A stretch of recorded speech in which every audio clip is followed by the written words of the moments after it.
घोडा घास से दोस्ती करेगा तो खाएगा क्या, या न्यायाने जर इथे प्रत्येक वकिलाने फक्त आणि फक्त फिर्यादीचीच बाजू मांडायची ठरवली आणि आरोपीची बाजूच मांडायची नाही म्हटलं तर कोर्टाचं कामकाज कसं चालणार?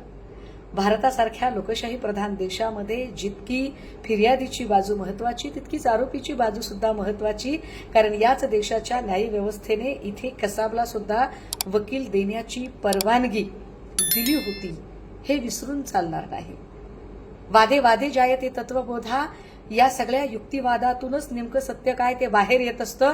त्यामुळे निश्चितपणे हगवणे कुटुंबाला सुद्धा स्वतःची बाजू मांडण्याचा अधिकार आहे आणि त्यासाठी महागातला महाग वकील देण्याचा अधिकार आहे आणि वकिलाने सुद्धा अगदी त्याची सगळी बुद्धिमत्ता पणाला लावून बाजू मांडण्याचा त्याला अधिकार आहे, किंबहुना त्याचं कौशल्य तो दाखवू शकतो.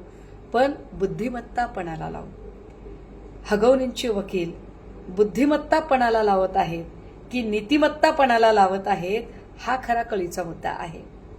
कारण जी आज हयातच नाहीये आणि जी याच नेमक्या आरोपांनी कंटाळून गेली होती आणि या सगळ्या वागण्याने या सगळ्या छद्मी बाणांनी जिचं अवघं आयुष्य घायाळ झालं होतं म्हणून तिने या जगाचा निरोप घेतला, तिला जर तुम्ही पुन्हा एकदा बदफैली करणारी ठरवणार असाल तर हगवणींचे वकील हे बुद्धिमत्तापणाला लावत नाहीयेत, ते नीतिमत्तापणाला लावतायत, याचं त्यांना भान असलं पाहिजे. आणि त्यासोबतच तुम्ही वकील म्हणून कितीही चांगले असाल पण तुम्ही माणूस म्हणून कसे आहात हे सुद्धा फार महत्वाचं आहे.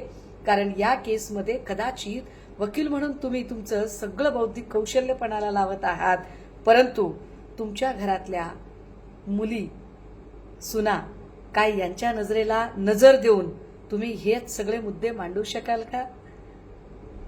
उद्याला असं होऊ नये, परंतु कुणाच्याही कुटुंबातल्या लेकी बाळींना अशा पद्धतीची मारहाण होणं म्हणजे काय, जुजबी नवऱ्याकडून मारहाण होतेच होते असं जर कायद्याचे रक्षण करते वकीलच म्हणायला लागले तर कौटुंबिक हिंसाचार कायद्याला मग काय अर्थ राहिला?